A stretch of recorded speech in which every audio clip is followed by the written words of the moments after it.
अरे ओ भिखारी, मेरी बेटी अब एक राजकुमार की बहू बनने जा रही है। जिस हाथ में तुमने कभी मेरे नाम की अंगूठी पहनाई थी, आज उसी हाथ से मेरे होने वाले पति को जूस सर्व करो ताकि तुम्हें अपनी औकात याद रहे। तुम अपने ही सुहाग को वेटर बना दोगी, ये मैंने सोचा नहीं था। जिसके प्यार में अंधा होकर वो राजकुमार से वेटर बन गया, आज वही पत्नी उसे भिखारी कहकर किसी और की अंगूठी पहन रही है। आर्यन, मुझे डिवोर्स चाहिए। डिवोर्स? आलिया, तुम्हें क्या हो गया है? आखिर क्यों? लेकिन आलिया के पास इन सवालों का कोई जवाब नहीं था, या शायद वो अब जवाब देना जरूरी ही नहीं समझती थी। तभी माहौल में एक और आवाज गूंजी, आलिया की माँ की। वो बड़ी शान से चिल्लाई, आलिया बेटा, चलो स्टेज पर आओ। समीर बेटा, तुम आलिया को लेकर स्टेज पर चलो। आर्यन की आंखों के सामने समीर आलिया का हाथ थामे उसे फ्यूचर वाइफ कहकर पुकार रहा था। धोखे की ये नुमाइश यही नहीं रुकी। आर्यन ने जब अपनी सास की ओर देखा, जिन्हें वो कल तक माँ जैसा सम्मान देता था, तो उनका लहजा पूरी तरह बदल चुका था। मम्मी जी, आप भी? आर्यन, तुम जिसे कल तक दामाद होने का मान समझते थे, वो कल की बात थी। आज सब कुछ बदल चुका है। उसकी सास ने जहरीली मुस्कान के साथ कहा। आर्यन अभी भी इस तमाशे को समझने की कोशिश कर ही रहा था कि उसकी सास ने पूरी महफिल को संबोधित करना शुरू कर दिया। मेहमानों, आप सभी आज सिर्फ मेहमान नहीं बल्कि गवाह हैं। इस आर्यन को देखो, यह फटीचर, भिखारी और जाहिल है। मेरी बेटी के लायक नहीं। कि आर्यन ने 3 साल पहले आलिया का ब्रेन वॉश किया और उसे भगाकर मंदिर में धोखे से शादी की थी। 3 सालों में इस इंसान ने मेरी बेटी को 1 पैसे की खुशी नहीं दी, ऊपर से घर जमाई बनकर हमारे सिर पर बैठा रहा। न इसका कोई घर है, न ठिकाना। इसके घर वाले भी इसे ऐसे भूल गए हैं जैसे ये कोई अनाथ हो। आज सबसे बड़ी खुशी की बात तो यह है कि मेरी बेटी आलिया और समीर की एंगेजमेंट होने जा रही है। इसी हॉल में, इसी स्टेज पर, और यही मेरी बेटी इस फटीचर इंसान को हमेशा के लिए अपनी जिंदगी से निकाल फेंकेगी। आर्यन के चारों ओर मेहमानों की फुसफुसाहटें और उनकी तिरस्कार भरी नजरें थीं। आलिया की मां ने उसकी आंखों में झांकते हुए मजे लेकर पूछा, क्या हुआ आर्यन? इन मेहमानों को देखकर गुस्सा आ रहा है। मुझे भी ठीक वैसा ही गुस्सा आया था जब तुमने मंदिर में चोरी छिपे शादी करके मेरा और मेरे खानदान का तमाशा बनाया था। आज हिसाब बराबर हुआ। जिस तरह तुमने शादी की थी, मैं भी उसी तरह तुम्हारा तमाशा बनाऊंगी, सरेआम इसी स्टेज पर तुम दोनों का डिवोर्स करवा के। आर्यन, जो अब तक खामोश था, उसने अपनी पत्नी आलिया की आंखों में देखा। उसकी आवाज में दर्द से ज्यादा एक ठहराव था। उसने बस इतना पूछा, आलिया, क्या मैं जान सकता हूँ कि तुम्हें ये डिवोर्स क्यों चाहिए? आलिया के चेहरे पर अब प्यार का एक कतरा भी बाकी नहीं था। उसने चिल्लाकर जवाब दिया, क्योंकि मैं थक गई हूँ आर्यन। मैं तंग आ चुकी हूँ इस घिसी पिटी जिंदगी से। मैं एक अच्छे परिवार से ताल्लुक रखती हूँ। मैंने सोचा था शादी के बाद मैं ऐश करूंगी, पर तुमने मुझे धोखा दिया। आर्यन ने हैरानी से कहा, मैंने तुम्हें धोखा दिया? आलिया, मैंने तुमसे कब कहा था कि मैं किसी बहुत रईस परिवार से हूँ? लेकिन आलिया अब सुनने के मूड में नहीं थी। उसके लिए आर्यन की सादगी ही उसका सबसे बड़ा गुनाह बन चुकी थी। उसने तंज कसते हुए कहा, पर तुमने ये भी तो नहीं कहा था कि तुम इतने गरीब हो कि शादी के बाद मेरे ही घर में घर जमाई बनकर बैठ जाओगे। बात यहीं खत्म नहीं हुई। आलिया ने समीर का हाथ थामते हुए बड़े गर्व से कहा, वैसे भी अब समीर और मैं अपना एक नया स्टार्टअप शुरू कर रहे हैं। अब तुम बस किनारे बैठकर तमाशा देखो कि हम दोनों मिलकर अपनी कामयाबी को किस ऊंचाई तक लेकर जाते हैं। समीर के चेहरे पर एक कुटिल मुस्कान थी। उसने बड़े गर्व से कहा, सॉरी आर्यन, मैं तो आलिया को तुम्हारे सामने ही प्रपोज करना चाहता था, पर तुम थोड़ा लेट हो गए। खैर कोई बात नहीं, अब जल्दी से ये डिवोर्स का नाटक खत्म करो ताकि हम अपनी सगाई की रस्म शुरू कर सकें। माहौल में साजिश की बू साफ आ रही थी। आलिया की मां ने तुरंत आवाज दी, हाँ हाँ बिल्कुल, डिवोर्स के पेपर्स एकदम तैयार हैं, बस इस फटीचर के साइन होने बाकी हैं। जैसे ही कागजात आर्यन के सामने आए, कड़वाहट और बढ़ गई। किसी ने पीछे से तंज कसा, बिना रजामंदी के कैसी शादी? और वैसे भी एक कामचोर पति के साथ भला कौन पत्नी रहना चाहेगी? कर दो ना साइन, ताकि इन दो प्यार करने वालों का रास्ता साफ हो सके और इनकी एंगेजमेंट हो जाए। आर्यन ने उन कागजों को देखा, फिर अपनी पत्नी आलिया की नजरों में झांका। उसकी आवाज में एक अजीब सी गहराई थी। उसने भारी मन से कहा, आलिया, तुमने अपनी जिंदगी के 3 साल मुझे दिए हैं।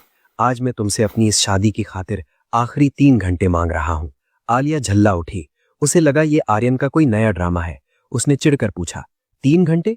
अब ये कौन सा नया तमाशा है तुम्हारा? पर आर्यन अधिक था। उसने एक अधिकार के साथ, जो शायद उसने पहली बार दिखाया था, सबको याद दिलाया। आलिया अभी मेरी पत्नी है। उसने आलिया की ओर हाथ बढ़ाते हुए विनती की, देखो आलिया, मुझे बस एक जरूरी कॉल करना है और एक छोटा सा काम निपटाना है। मैं वादा करता हूं मैं सब बहुत जल्दी खत्म कर दूंगा। उसके बाद मैं तुम्हें अपने घर ले चलूंगा और वहां पहुंचने के बाद अगर फिर भी तुम्हें मुझसे तलाक चाहिए होगा तो तुम जहां कहोगी मैं बिना एक सवाल किए साइन कर दूंगा। लेकिन आलिया प्लीज, बस ये 3 घंटे। आर्यन की आखिरी गुजारिश सुनकर आलिया के चेहरे पर हमदर्दी के बजाय चिढ़ साफ झलक रही थी। उसने झल्लाते हुए कहा, आर्यन ये क्या बकवास है? फिर से वही पुराने बहाने। मुझे अब तुम्हारी कोई भी मनगढ़ंत कहानी नहीं सुननी। बस चुपचाप इन पेपर्स पर साइन कर दो और पीछा छोड़ो। लेकिन आर्यन इस बार टूटने वाला नहीं था। उसने अपनी आवाज में एक दृढ़ता लाते हुए साफ कह दिया, नहीं आलिया, अब मैं 3 घंटे बाद ही साइन करूंगा। आर्यन की जिद ने आलिया की मां को आग बबूला कर दिया। उन्होंने वहां खड़े मेहमानों की ओर हाथ फैलाकर चिल्लाना शुरू किया, देख रहे हैं आप सब, इस घटिया इंसान की नीच हरकतें देख रहे हैं? इसीलिए आज मुझे आप सब की जरूरत थी एक गवाह के तौर पर। मेरी आप सबसे विनती है, बस 3 घंटे और रुक जाइए। आज इस आदमी से अपनी बेटी का पीछा छुड़ाकर ही दम लूंगी। 3 साल पहले रॉयल पैलेस में आर्यन आंखों में देश प्रेम की चमक लिए अपने पिता से कहा, मैंने इंटेलिजेंस ज्वाइन कर ली है और अब मैं एक बेहद जरूरी अंडरकवर मिशन पर जा रहा हूं, 3 साल के लिए। पिता की आवाज भावुक थी पर उसमें गर्व भी था। उन्होंने कहा, बेटा, हमने ही तुम्हें सिखाकर बड़ा किया है कि देश की सेवा से बढ़कर और कोई धर्म नहीं है। तभी आर्यन की मां की आंखों में आंसू आ गए। उन्होंने तड़प कर पूछा, क्या इन 3 सालों में तुम हमसे एक बार भी नहीं मिलोगे? आर्यन ने अपनी मां के हाथ चूमते हुए वादा किया, मैं इसी शहर में रहूंगा, आपके आसपास, आपकी नजरों के सामने। मैं आप दोनों को दिखाई भी दूंगा पर मिल नहीं पाऊंगा, क्योंकि एक अंडरकवर एजेंट की कोई पहचान नहीं होती, कोई परिवार नहीं होता। मैं सिर्फ एक साधारण इंसान बनकर रहूंगा ताकि मेरा मिशन कामयाब हो सके।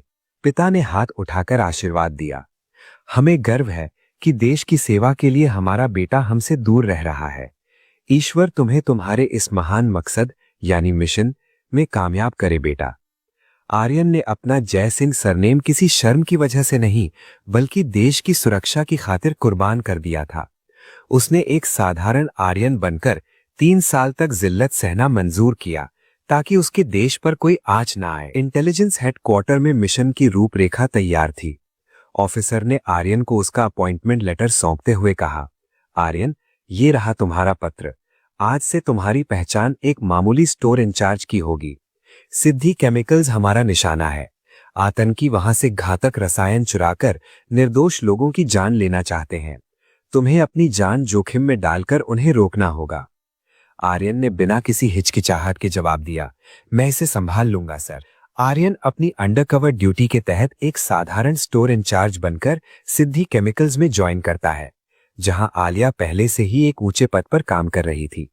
आर्यन हमेशा आलिया का मदद करता था, कभी उसकी भारी फाइलें उठा देना तो कभी देर रात काम करने पर उसके लिए चाय लाना। एक दिन आलिया बहुत बीमार थी, लेकिन काम का प्रेशर था।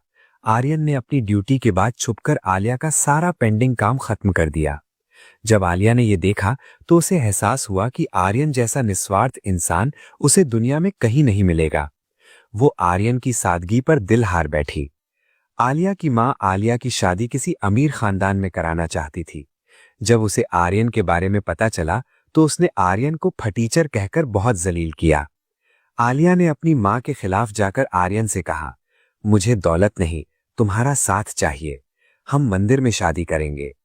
बिना किसी शोर शराबे के साधारण कपड़ों में दोनों शादी करते हैं। आर्यन आलिया की मांग में सिंदूर भरता है। आर्यन आलिया से वादा करता है, आलिया, आज मेरे पास तुम्हें देने के लिए सोने के गहने नहीं हैं, पर मैं वादा करता हूं कि आने वाले 3 साल बाद मैं तुम्हें वो हर खुशी दूंगा जो तुमने सोची भी नहीं होगी। आलिया मुस्कुराकर कहती है, मुझे कुछ नहीं चाहिए आर्यन, बस तुम मेरे साथ रहना। कुछ समय पहले ऑफिसर ने आर्यन को सलाह दी कि एक अकेला आदमी अक्सर शक के दायरे में आ जाता है। एक ऐसा आदमी जिसका कोई परिवार ना हो वो संदिग्ध लगता है। तुम्हें एक कवर की जरूरत है, एक पत्नी की। क्या कोई ऐसी लड़की है जिससे तुम शादी करना चाहते हो? आर्यन की आंखों में एक चमक उभरी जिसमें प्यार और चिंता दोनों थी। उसने धीरे से कहा, एक लड़की तो है सर, पर उसके सपने बहुत बड़े हैं ऑफिसर ने मुस्कुराकर उसके कंधे पर हाथ रखा और कहा, घबराओ मत। 3 साल बाद जब तुम्हारा ये प्रोजेक्ट खत्म होगा, तब तुम उसे पैलेस में वापस लेकर आना। तब तुम उसके हर छोटे बड़े सपने को हकीकत में बदल देना। शादी के 2 साल बाद आलिया अपनी पुरानी कंपनी छोड़कर एक बड़ी कंपनी में इंटरव्यू देती है, जिसका मालिक समीर है। समीर एक अमीर, हैंडसम और चालाक इंसान है। वो आलिया को कई बड़े सपने दिखाने शुरू कर देता है। आलिया की माँ, जो पहले से ही आर्यन को नापसंद करती थी, आग में घी डालने का काम करती है। आज आलिया की माँ और समीर ने एक बहुत बड़ी पार्टी रखी है। आर्यन के अंडरकवर मिशन के खत्म होने में बस 3 घंटा बचा है। मेहमानों में से भी आवाजें आने लगी, बिल्कुल, आज तो आलिया को आजाद कराकर ही जाएंगे। तभी आर्यन तेजी से हॉल से बाहर निकलने लगा। पीछे से आवाजें आती रहीं, आर्यन रुको, पर वो नहीं रुका। सब हैरान थे कि आखिर इन 3 घंटों में ऐसा क्या हो जाएगा। आलिया की मां के चेहरे पर एक कुटिल मुस्कान थी। उन्होंने कहा, सब पता चल जाएगा कि वो क्या करने वाला है। मैंने उसकी भी पूरी अरेंजमेंट कर रखी है। आलिया ने अपनी मां की ओर हैरानी से देखा। मॉम, ये सब क्या है? मां ने जहर भरी आवाज में जवाब दिया, अब सबको पता चल जाएगा इस आर्यन का वो सच जो 3 सालों से इसने छिपा रखा था। आर्यन के दिमाग में उथल पुथल मची थी। वो किसी को फोन लगाते हुए कहता है, मुझे आज घर पहुंचना ही होगा। आलिया पहले सवाल करती थी, अब धमकियां देने लगी है। इससे पहले कि वो अपनी उस लालची मां के बहकावे में आकर अपनी जिंदगी तबाह कर ले, मुझे उसे सब सच बताना होगा। मैं जानता हूं कि सच जानने के बाद आलिया मेरे साथ कैसे भी रह लेगी, पर यह झूठ अब और नहीं। लेकिन आर्यन इस बात से अनजान था कि उसकी हर हरकत पर किसी की नजर है। आलिया की मां ने उसकी जासूसी शुरू करवा दी थी। जैसे ही उन्हें खबर मिली कि आर्यन अपने घर की ओर जा रहा है, उनका गुस्सा और बढ़ गया। अच्छा, तो ये फटीचर अब अपनी असलियत दिखाने वाला है। मेरी बेटी को अपने उस दरिद्र और गरीब खाने में ले जाकर रखने का सपना देख रहा है। नहीं, ऐसा कभी नहीं होगा। आर्यन भागता हुआ हेडक्वार्टर पहुंचता है। उसके सीनियर ने गर्व से उसका रिपोर्ट कार्ड पढ़ा। आर्यन, तुम न केवल अपने मिशन में सफल रहे, बल्कि तुमने इन 3 सालों में 7 आतंकवादी हमलों को होने से पहले ही रोक दिया। तुमने 2 बड़े आतंकवादियों को पकड़ने में सुरक्षा बलों की सीधी मदद की। हमें तुम पर गर्व है। I am so proud of you. Aryan ने विनम्रता से सिर झुकाया। Thank you sir. एक तरफ हेडक्वार्टर में उसके सीनियर उसे देश का मान बढ़ाने के लिए कांग्रेचुलेशंस कह रहे थे, और दूसरी तरफ उसी की पत्नी उसकी बर्बादी का जश्न मना रही थी। तभी पार्टी में पैलेस से कुछ लोग पहुंचते हैं और आलिया को एक निमंत्रण पत्र देते हैं। आलिया की मां के चेहरे पर गर्व और अहंकार की एक नई चमक थी। महल से आए संदेशवाहक ने जैसे ही झुककर निमंत्रण और उपहार पेश किए, उनकी आंखों में चमक आ गई। उन्होंने बड़ी शान से कहा, थैंक यू। उन रॉयल्स से कह देना कि हम शाम को जरूर आ जाएंगे। महल के नौकर ने एक और डिब्बा आगे बढ़ाते हुए कहा, मैम, शाम की पार्टी के लिए और भी कीमती तोहफे भिजवाए गए हैं। आलिया की मां ने मुस्कुराते हुए उन उपहारों को स्वीकार किया और नौकर को गाड़ी भेजने का निर्देश दिया। जैसे ही नौकर बाहर गया, मां ने अपनी बेटी आलिया की ओर देखकर गर्व से अपना सीना चौड़ा कर लिया। देखा आलिया, इसे कहते हैं असली इज्जत। एक पत्नी को सम्मान या तो उसके काम से मिलता है या उसके पति की हैसियत से, और आज तुम्हें जो ये शाही सम्मान मिल रहा है, वो सिर्फ इसलिए है क्योंकि अब तुम्हारी शादी समीर से होने वाली है। समीर ने भी बहती गंगा में हाथ धोते हुए बड़ी विनम्रता का ढोंग किया। मॉम, ये तो कुछ भी नहीं है। आखिर मेरा जो कुछ भी है वो आलिया का ही तो है। समीर ने चालाकी से याद दिलाया। मॉम, अगर हमें शाम को पैलेस की पार्टी में पति पत्नी की तरह जाना है तो हमें एंगेजमेंट अभी कर लेनी चाहिए। आलिया की मां के माथे पर चिंता की लकीरें उभरी। हाँ समीर, तुम सही कह रहे हो। अगर योर हाइनेस को ये पता चल गया कि आलिया अभी भी उस फटीचर आर्यन की पत्नी है तो सारा खेल बिगड़ सकता है। समीर ने झल्लाकर कहा, हम आखिर उस आर्यन का वेट क्यों कर रहे हैं? वो तो साइन कर ही देगा। चलिए हम अपनी एंगेजमेंट की रस्म शुरू करते हैं। तभी महफिल में मौजूद एक समझदार शख्स ने टोकते हुए याद दिलाया, बिना डिवोर्स के आप लोगों की एंगेजमेंट कानूनी तौर पर मान्य नहीं होगी। समीर ने बड़े आत्मविश्वास के साथ जवाब दिया, डिवोर्स तो होकर ही रहेगा। वैसे भी उस लूजर के साथ आलिया अब एक पल भी नहीं रहने वाली, और योर हाइनेस के सामने कम से कम ये तो दिखना चाहिए कि हम दोनों की शादी होने वाली है। आलिया की मां ने भी समीर का साथ देते हुए कहा, हाँ आलिया, समीर बिल्कुल ठीक कह रहा है। हम पूरी कोशिश करेंगे कि शाही पार्टी में जाने से पहले ये फटीचर यहां आकर साइन कर दे। माँ ने आलिया के कंधे पर हाथ रखकर उकसाया। आलिया बेटा, क्या सोच रही हो? अब और इंतजार मत करो, बस समीर से सगाई कर लो। आलिया के मन में अब भी एक कश्मकश बाकी थी। उसने धीमी आवाज में कहा, मॉम, लेकिन आर्यन ने कहा था कि वो बस 3 घंटे में आ रहा है। माँ ने एक ठंडी आह भरी और चिढ़कर कहा, आलिया, उस इंसान ने आज तक अपनी किसी बात का मान रखा है जो अब रखेगा? अरे उसने तो कभी तुम्हारा मान भी नहीं रखा। तभी समीर ने बीच में टोकते हुए अपनी हैसियत का पासा फेंका। उसने आलिया के सामने झुककर कहा, आलिया, यहां देखो, योर हाइनेस मुकुट जय सिंह जी ने खुद हमें न्योता भेजा है और मैं तुमसे सच्चा प्यार करता हूं, तुमसे शादी करना चाहता हूं। आलिया की मां ने उसे आखिरी बार उकसाते हुए पूछा, बेटा, ये बहुत बड़ा फैसला है, पर तुम्हें लेना ही होगा। क्या है तुम्हारा आखिरी फैसला? आलिया की आंखों में अब कोई दुविधा नहीं थी। उसने ठंडे स्वर में कहा, ठीक है मॉम, मैं समीर से एंगेजमेंट करने के लिए तैयार हूँ। उधर आर्यन तेजी से पार्टी हॉल की ओर बढ़ रहा था। वो मन ही मन दोहरा रहा था, मैं आ रहा हूं आलिया, बस कुछ देर और। पर यहां वक्त की सुई उसके खिलाफ घूम चुकी थी। मां ने खुशी से चिल्लाकर घोषणा की, तो देवियों और सज्जनों, मेरी बेटी आलिया और मेरे होने वाले दामाद समीर के लिए जोरदार तालियां। तभी आलिया का फोन बजा। आर्यन ने आखिरी बार गिड़गिड़ाते हुए आलिया को समझाने की कोशिश की। आलिया, मेरी बात समझो, तुम मेरे साथ 3.25 साल बिता चुकी हो, बस थोड़ा वक्त और दे दो। मैं वादा करता हूं, मैं तुम्हारा हर सपना पूरा कर दूंगा। लेकिन आलिया के कानों पर अब लालच का पर्दा पड़ चुका था। उसने बड़ी बेरुखी से जवाब दिया, तुम्हारे वादे भी तुम्हारी बातों की तरह झूठे हैं आर्यन। मैंने 3.25 साल इंतजार किया, अब एक पल भी नहीं करूंगी। उसने चिढ़कर फोन को जमीन पर फेंक दिया। उसी समय समीर घुटनों पर बैठा और एक अंगूठी आलिया की ओर बढ़ा दी। आलिया, बेशक ये डायमंड नहीं है, पर मैं इसे बहुत प्यार से लाया हूं, और देखना, एक दिन तुम्हारे लिए हीरों की लाइन लगा दूंगा, ये मेरा वादा है। तालियों की गड़गड़ाहट के बीच आलिया ने समीर को अंगूठी पहना दी। सगाई की रस्म पूरी हो चुकी थी और समीर ने बड़े गर्व से कहा, आलिया, अब योर हाइनेस को हमारा ये रिश्ता दिखना बहुत जरूरी है। वहां मौजूद स्टाफ ने मेहमानों को खाने के लिए आमंत्रित किया। आप सभी लोग डिनर एरिया की तरफ चलें और मेरी गुजारिश है कि आप सभी डिनर करके ही जाएं। उधर कमरे में आलिया और उसकी मां उन शाही कपड़ों और गहनों को देख देखकर फूली नहीं समा रही थी। आलिया की मां की आंखों में एक अलग ही लालच था। वाह, अमीरों की ज्वेलरी और इन लिबासों की बात ही कुछ और होती है ना? आलिया ने एक खूबसूरत सेट उठाकर कहा, हाँ मॉम, देखिए तो सही, पूरा का पूरा दुल्हन का सेट है। मुझे यकीन नहीं हो रहा कि योर हाइनेस समीर और हमारे स्टार्टअप में इतनी दिलचस्पी ले रहे हैं। ये सब देखकर तो ऐसा लगता है जैसे उन्होंने सच में अपनी होने वाली बहू के लिए ये सब भेजा हो। मां ने एक लंबी आह भरी और कहा, सोचो बेटा, अगर समीर सच में जय सिंह परिवार का बेटा होता तो क्या नजारा होता। आलिया खिलखिला उठी, मॉम, ऐसा मत बोलिए, अगर ऐसा होता तो मैं ये छोटा सा स्टार्टअप थोड़े ही चला रही होती, तब तो मैं जय सिंह बिल्डर्स एंड फाइनेंसर्स की इकलौती मालकिन होती। सोचकर ही कितना अमेजिंग लग रहा है।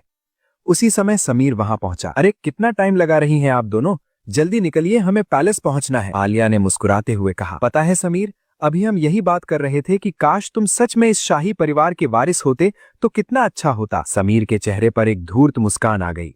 उसने अपनी असली औकात दिखाते हुए कहा, चिंता मत कीजिए, मेरा भी वही इरादा है। स्टार्टअप में इन्वेस्टमेंट तो सिर्फ एक बहाना है।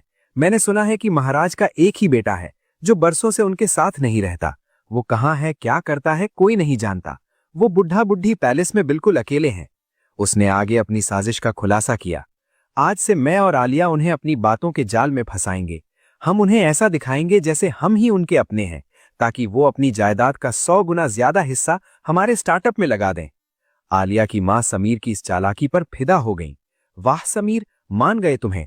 आलिया, मैं कहती थी ना, लड़का बहुत स्मार्ट है। समीर ने हंसते हुए एक ऐसी बात कही जो शायद उसके लिए सबसे बड़ी भूल साबित होने वाली थी।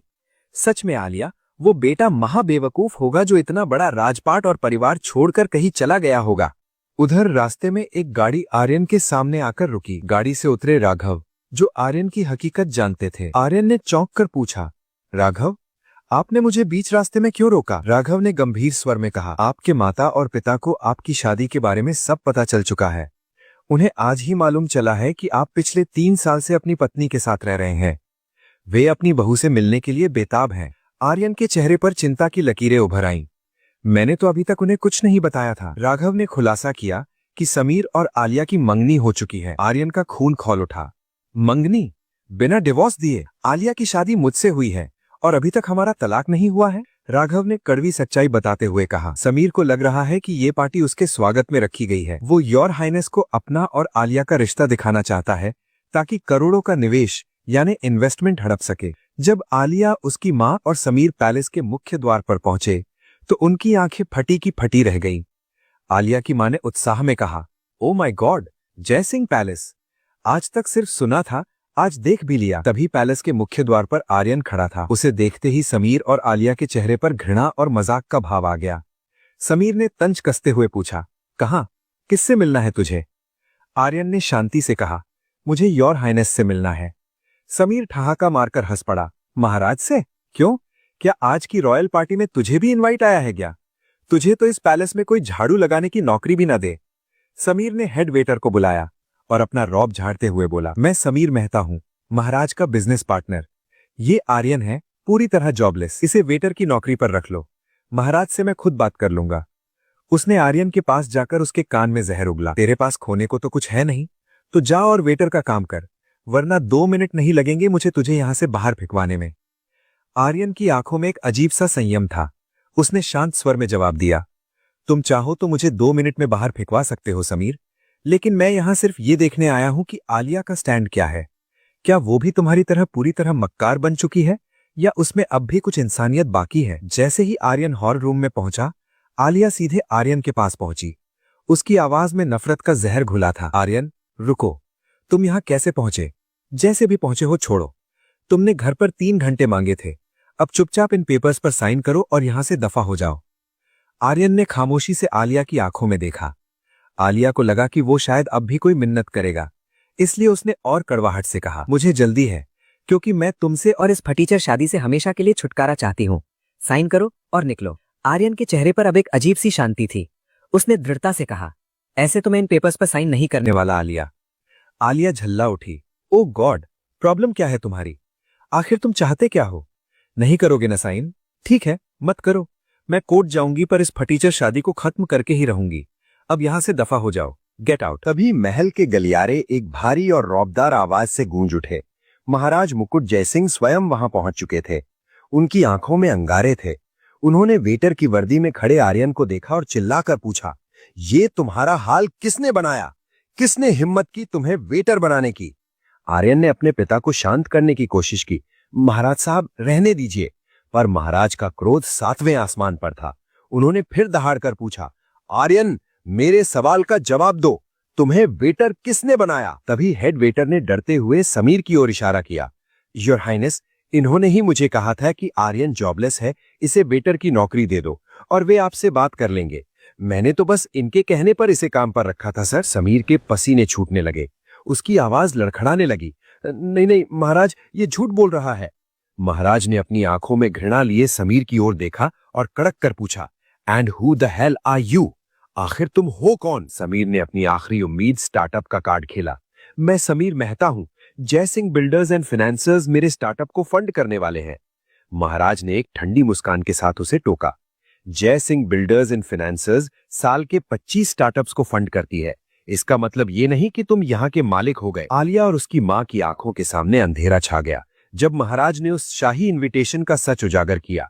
उन्होंने आलिया की ओर संकेत करते हुए कहा, ये इनवाइट उस लड़की को भेजा गया था जिससे हमारे बेटे युवराज की शादी हुई थी, और हमारा युवराज कोई और नहीं बल्कि यही है, युवराज आर्यन जयसिंह। महल के उस विशाल हॉल में सन्नाटा इतना गहरा था कि किसी के सांस लेने की आवाज भी साफ सुनी जा सकती थी।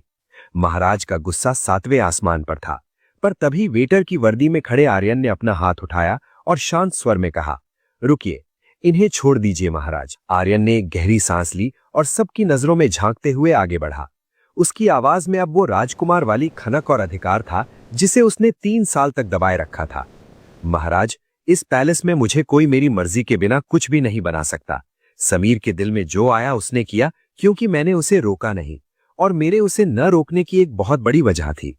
आर्यन अब हॉल के बीचों बीच खड़ा था। लेडीज एंड जेंटलमैन, मैं ही हूं आर्यन जयसिंह। पिछले 3 सालों से मैं एक अंडरकवर एजेंट के तौर पर काम कर रहा था, इसीलिए मैं अपने इस वैभव, अपने परिवार, अपने माँ बाप और इस पैलेस से दूर था। एक छोटी सी नौकरी और एक साधारण सी शादी, यही मेरी असली पहचान बन चुकी थी। उसने मुड़कर पत्थर बनी खड़ी आलिया की ओर देखा। उसकी आंखों में अब कोई नफरत नहीं बल्कि एक गहरा दुख था। आलिया, 3 साल बहुत लंबा वक्त होता है। मैं जानता हूं कि तुम मुझे लेकर बहुत फ्रस्ट्रेटेड थी, बहुत परेशान थी। सच कहूं तो जब भी मैं तुम्हें दुखी देखता था तो तुमसे कहीं ज्यादा दर्द मुझे होता था। आर्यन की आवाज थोड़ी भारी हो गई। मैंने डिपार्टमेंट में अपने सीनियर से कहा था कि मैं एक लड़की से प्यार करता हूं और उससे शादी करना चाहता हूं, पर उसके सपने बहुत बड़े हैं। तब मेरे सीनियर ने मुझसे कहा था कि आर्यन, 3 साल की ही तो बात है। अगर तुम उससे प्यार करते हो तो वो भी तुमसे उतना ही प्यार करती होगी। ये 3 साल तो यूं ही निकल जाएंगे। उसके बाद उसे अपनी असली पहचान बताना, उसे अपने इस महल में ले जाना और उसके हर उस सपने को पूरा करना जिसे वो खुली आंखों से देखती है। आर्यन ने एक कदम आलिया की तरफ बढ़ाया। मैंने भी यही सोचा था आलिया, कि अगर तुम मुझसे वाकई प्यार करती हो तो इन 3 सालों की गरीबी और संघर्ष को तुम मेरे साथ काट लोगी। मुझे यकीन था कि तुम मेरा इंतजार करोगी। उसने पत्थर बनी खड़ी आलिया की आंखों में सीधे झांकते हुए अपना आखिरी संवाद शुरू किया। आलिया, आज मैंने तुम्हारी उस पार्टी में भी तुमसे सिर्फ एक ही चीज मांगी थी, मेरा इंतजार करना। मैंने कहा था कि बस 3 घंटे रुक जाओ, मैं आऊंगा और तुम्हें अपने असली घर लेकर जाऊंगा। मैंने वादा किया था कि अगर मेरे घर को देखने के बाद भी तुम्हें मुझसे तलाक चाहिए होगा तो मैं बिना एक शब्द कहे साइन कर दूंगा। आर्यन के चेहरे पर एक दर्द भरी मुस्कान आई। पर आलिया, तुमसे वो 3 घंटे का इंतजार भी नहीं हुआ। तुम्हें उस हैसियत की इतनी जल्दी थी कि तुमने उस रिश्ते को ही कुचल दिया जिसे हमने 3 साल तक सींचा था। पर अब बहुत देर हो चुकी है, ट्रेन छूट चुकी है। आर्यन ने मेज पर रखे उन डिवोर्स पेपर्स को उठाया जिन्हें आलिया और उसकी माँ अपनी जीत का मेडल समझ रही थी। उसने महफिल की ओर इशारा करते हुए कहा, मेरी सासू माँ ने एक बहुत बड़ी पार्टी रखी थी ताकि वो दुनिया के सामने मुझे जलील कर सके और इन कागजों पर साइन करा सके। वो चाहती थी कि बहुत सारे गवाह मौजूद हों। तो देखिए, ये भी तो एक पार्टी ही है और यहाँ भी शहर के सबसे रईस और इज्जतदार लोग गवाह के तौर पर मौजूद हैं। आर्यन ने अपनी कलम उठाई और बिना झिझके उन कागजों पर अपने दस्तखत कर दिए। उसने जोरावर को आवाज दी, जोरावर, ले जाओ इन्हें यहाँ से। जोरावर ने उन्हें बाहर जाने का इशारा किया। महल के द्वार अब आलिया, उसकी माँ और समीर के लिए हमेशा के लिए बंद हो रहे थे। आलिया की आंखों से आंसू गिर रहे थे, पर उन आंसुओं में अब कोई मोल नहीं था। पीछे से महाराज की गंभीर आवाज गूंजी, लालच का यही नतीजा होता है। जो लड़की अपने पति के संघर्ष के दिनों में उसका साथ नहीं दे सकती, वो किसी महल की रानी बनने के लायक कभी नहीं हो सकती। जो अपनों का साथ छोड़ दे, वो किसी और का साथ क्या देगी। कहानी का ये दुखद अंत हमें सिखाता है कि रिश्ते हैसियत से नहीं बल्कि वफादारी और सब्र से बनते हैं।